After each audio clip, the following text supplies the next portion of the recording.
महिला जो है वो जलकर राख हो चुकी है। ऐसी ये जांच की जाती है और उसके बाद इसी दौरान पतासाजी के दौरान उतई और आसपास के 5 किलोमीटर के दायरे में। लेकिन आज ये पूरी कहानी जो है वो प्रूफ के साथ में सामने आ गई है कि पीएम से जो दिशा निर्देश प्राप्त हुए, जो इंडिकेशन मिले थे, जैसे सिर के पीछे उस पर वार हुआ था, पूरी डिटेल जानकारी बताई है। आरोपी को पकड़ लिया गया है और पकड़ने के बाद उसके पहचान की एक महिला है जो गुमशुदा है, वो पूरा डिटेल बताता है। परंतु ये व्यक्ति ऑलरेडी शादीशुदा था, मृतका भी शादीशुदा थी और इस बात को लेकर दबाव जब ज़्यादा बढ़ा तो जब लगातार पूछताछ हुई तो ये बात निकल कर सामने आई। उसने खुद ये एक्सेप्ट किया घटना हुई थी। ये घटना को अंजाम देने वाला वही शख्स है जो पुलिस के पास खुद उस महिला की गुमशुदगी का रिपोर्ट दर्ज कराने आया था। नमस्कार, जय हिंद, जय भारत, जय छत्तीसगढ़। 8 दिसंबर 2025 की सुबह को सनसनी फैल जाती है दुर्ग जिला के पुरई गांव के पास में एक नहर है।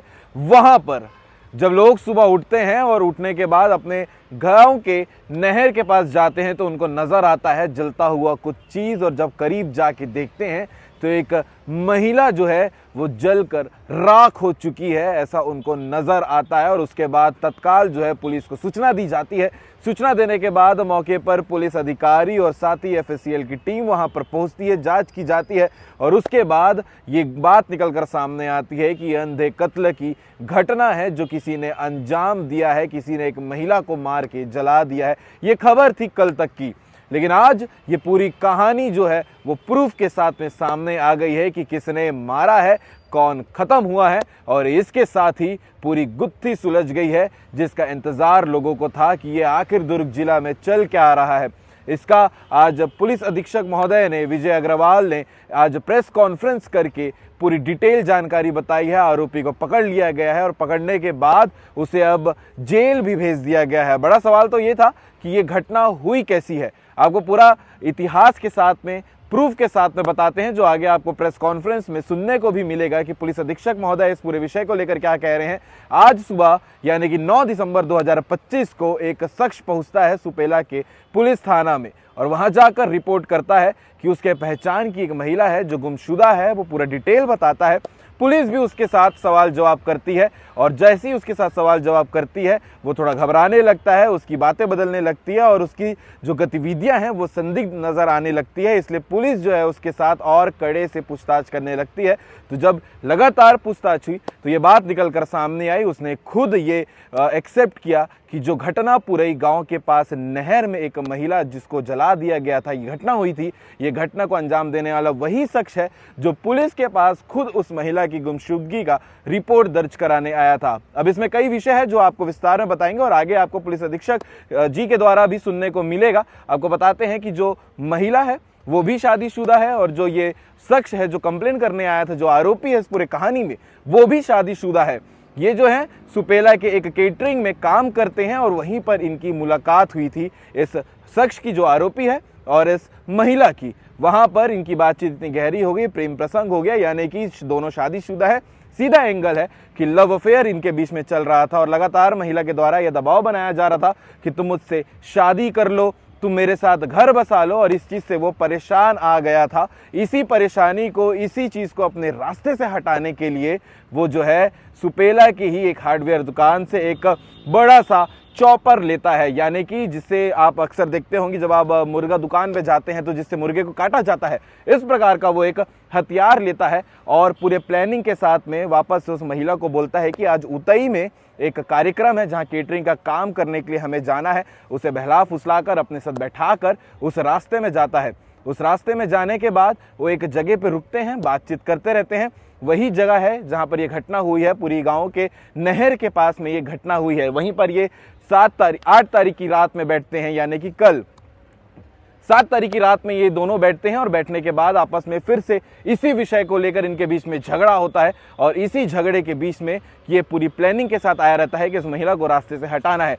जैसी ही बहस होती है वो हथियार निकालता है, महिला के गले के पीछे पे वार करता है, जैसे वो नीचे गिर जाती है। नीचे गिरने के बाद जब वो देखता है कि अब ये इस दुनिया में नहीं रही, तो फिर पूरे प्लानिंग के साथ वो आया था, पेट्रोल भी साथ में लेकर आया था, उससे उस महिला के ऊपर छिड़कता है, आसपास में रखे पेरा को भी उसके ऊपर डालता है और आग लगा देता है और उसके बाद वहां से फरार हो जाता है। तो ये पूरी घटना थी जो इस कहानी में हुई थी, और इससे बड़ी बात यह है जो आरोपी है वो खुद शादीशुदा है और उसकी जो धर्मपत्नी है वो भी पेट से है। बड़ा विषय है, बड़ा विषय है, क्योंकि लव अफेयर पे जब भी हम आपको खबर बताते हैं तो एक चीज निकल कर सामने आती है कि इसका अंजाम जो है वो हमेशा गलत ही होता है। कहीं ना कहीं अपराध का मोड़ जो है हर एक लव अफेयर ले लेता है। तो आगे आप सुनिएगा इस पूरे विषय को लेकर आज जो खुलासा दुर्ग पुलिस ने किया है, पुलिस अधीक्षक महोदय विजय अग्रवाल ने किया है। ये पूरी कहानी को आप देखिएगा, और ऐसी घटना जब हम आपको बताते हैं तो आप इस विषय को लेकर क्या कहेंगे ये भी कमेंट करके जरूर बताइएगा। जय हिंद, जय भारत, जय छत्तीसगढ़। क्षेत्र के ग्राम पुरई में जो खेल का मैदान है, खेल के मैदान के साथ जो लगा हुआ नाला है और नहर है, उसके नहर के बाजू में एक अर्धजलीय अवस्था में शव प्राप्त हुआ था।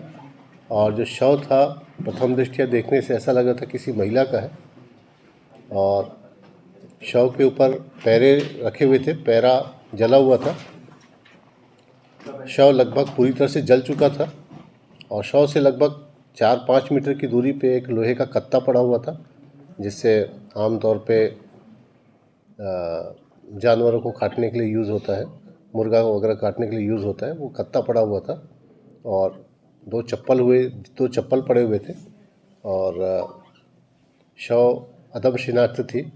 सूचना मिलते ही थाना प्रभारी मौके पे पहुंचे थे महेश, और उन्होंने जानकारी सभी अधिकारियों को दी और सभी मौके पे पहुंचे थे। एफएसएल की टीम भी मौके पे पहुंची थी। पुलिस के लिए सबसे बड़ी चुनौती थी आइडेंटिटी इस्टेब्लिश करना, क्योंकि ना तो चेहरा ज्ञात था और ना ही कोई ऐसा आइडेंटिफिकेशन मार्क्स मिल रहा था जिसके आधार पे महिला की आइडेंटिटी ज्ञात हो सके।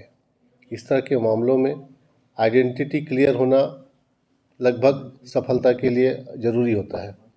तो सबसे पहले पुलिस ने अलग अलग टीमें बनाई, अपनी जांच शुरू की, और जिस स्पॉट पे मारा गया था, ये घटना हुई थी, वो ऐसी जगह थी जहां कोई जानकार व्यक्ति ही जा सकता था।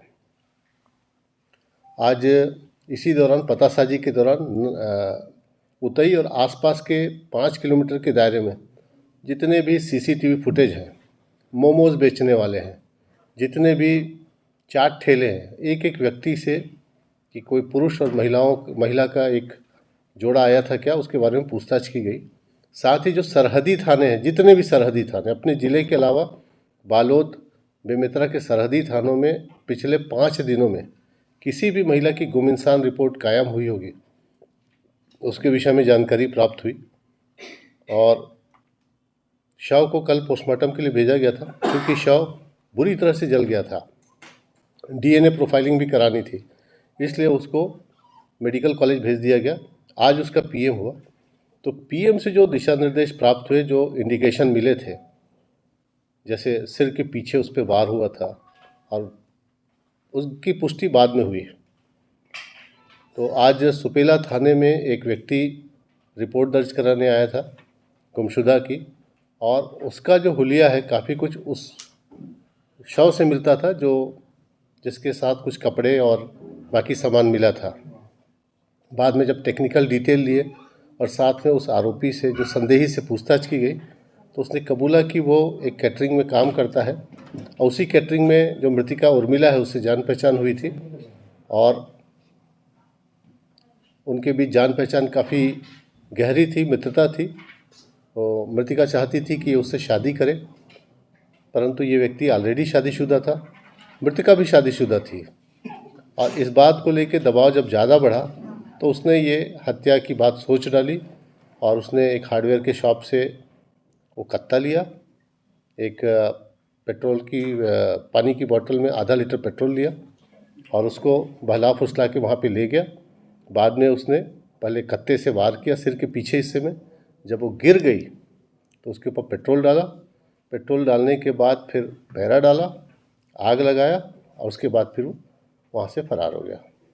मृतिका की आइडेंटिटी भी क्लियर हो गई है, और साथ ही आरोपी की भी पहचान हो गई है, और इस घटना में और भी व्यक्तियों की शामिल होने की संभावना है, और उसके संबंध में पूछताछ जारी है। सर, ये 5 किलोमीटर के जो दायरे में मोमोज वाले से पूछताछ की गई चाट ठेले वालों से, उनके द्वारा बताया गया कि जो घटनास्थल सीसीटीवी कैमरे की जांच हुई और कितने मोमोज वाले से पूछताछ की? घटनास्थल पे जहाँ पे बॉडी मिली थी बिल्कुल 2 या 3 मीटर की दूरी पे 2 ठो दोना पड़ा हुआ था और दोने में मोमोज रखा हुआ था और साथ ही उसमें चटनी भी रखी हुई थी। वो चटनी और वो जो मोमोज है पर्टिकुलरली पुरई गांव के जो मोमोज वाले हैं वो ही वैसा बनाते हैं और उस तरह का दोना यूज़ करते हैं। परंतु अभी तक जो पूछताछ में क्लियर हुई है ये मोमोज खाए थे या नहीं खाए थे क्लियर नहीं हुआ है। हो सकता है क्योंकि वो जगह ऐसी है कि और भी लोग जाते हैं। ये भी संभावना है कि कोई और व्यक्ति आया था और वो वहाँ पे खा पी के छोड़ के चला गया। तो घटनास्थल से जो साक्ष्य मिले थे हर किसी को फॉलो किया गया था, एक बिंदु वो भी था। और जहाँ तक सीसीटीवी की बात है, देहात इलाका है तो जो पहला सीसीटीवी फुटेज मिला पेट्रोल पंप का मिला था। उसके बाद आपके मरोदा के सीसीटीवी फुटेज मिले थे और फिर बाद में सुपेला क्षेत्र के सीसीटीवी पे काम किया गया था। तो इस तरह से पूरी कड़ियों को जोड़ने की कोशिश अभी भी चल रही है। क्योंकि ये घटनाक्रम आरोपी मिला है, आपको बताना जरूरी है, परंतु विवेचना का जो कार्य है अभी भी प्रगति पे है। सर मृतक की पहचान कैसे हुई? मृतिका के शरीर में जो कपड़े जले हुए थे उसके आधार पे कुछ आइडेंटिटी मिली थी और जब ये व्यक्ति गुमशुदा की रिपोर्ट लिखाने आया था तो वो जो हुलिया बता रहा था उससे मैच कर रहा था, इसलिए हम लोग का शक ज़्यादा हुआ। जब उस प्रार्थी के मोबाइल और उसका मिलान उस स्पॉट के डंप से किया गया तब चीज़ें क्लियर हो गई। सर चूंकि महिला सुपेला के रहने वाली थी तो जो आरोपी है उसने उस लोकेशन को किस प्रकार से सेलेक्ट किया? आरोपी मरोदा कराने वाला था, दोनों एक ही कैटरिंग में काम करते थे, उनकी दोस्ती थी और गाहे बगाहे उस तरह के क्षेत्र में वो जाते थे। लेन देन की बात आ रही है, पैसा सर क्या था? महिला और पुरुष जहाँ पे काम करते थे कैटरिंग में वहाँ पे महिला का पैसा भी ये लड़का रख लेता था और उस बात को लेकर महिला आपत्ति करती थी कि मेरी तो अभी शादी नहीं की हो, तुम पैसा क्यों रख लेते हो। सर इसमें जब महिला की उसने हत्या कर दिया था तो उसके बावजूद वो थाने में आकर के सूचना क्यों दे रहा था? उसको ये डर था कि कहीं न कहीं पुलिस पहुंच जाएगा, इसलिए अपने आप को बचाव के लिए कि मैं तो प्रार्थी हूँ, उसकी जितनी समझ है इसलिए वो आके रिपोर्ट किया था। सर इसमें हत्या के बाद में उसके मरने के बाद में जलाया गया है या उसके जीवित रहने जलाया गया? देखिए अभी तक पोस्टमार्टम रिपोर्ट नहीं मिली है, लेकिन जो थाना प्रभारी बात की है डॉक्टर से उसके ट्रैकिया में कार्बन सूट नहीं था, मतलब पोस्टमार्टम डेथ है, मतलब मारने के बाद जलाया गया है। सर ये उसने जो मृतक है जो आरोपी है उसने भी रिपोर्ट दर्ज कराई थी कल थाने में। आज 9 तारीख को आज ही 9 तारीख है। सर उसमें एक बात निकल के आ रही है सर जिससे गाँव कि लेडीज प्रेग्नेंट भी थी क्या? अभी तो डॉक्टर ही बता पाएंगे। ऐसा कुछ भी नहीं है ना? सर इसमें जो स्पॉट पे कुछ पत्थर भी पड़े हुए थे। उसने पत्थर भी पटका था क्योंकि स्कल में भी उसके फ्रैक्चर थे। पत्थर से जो सीमेंट का वो कंक्रीट पड़ा हुआ था उसको भी उसने मारा था। आइडेंटिफाई उसको ये करने के लिए छुपाने। हाँ, जब वो गिर गई ना तो उसने उसको पूरी तरह से मारने के लिए पत्थर भी यूज़ किया था। इवन जहाँ पे वो लेटी थी, मतलब उसका बॉडी था, उसके नीचे भी पत्थर रखा हुआ था। उससे मन में कब से प्लानिंग चल रही है इसको? ये पिछले 15 दिन से लगातार वो तंग कर रही थी कि शादी कर लो करके,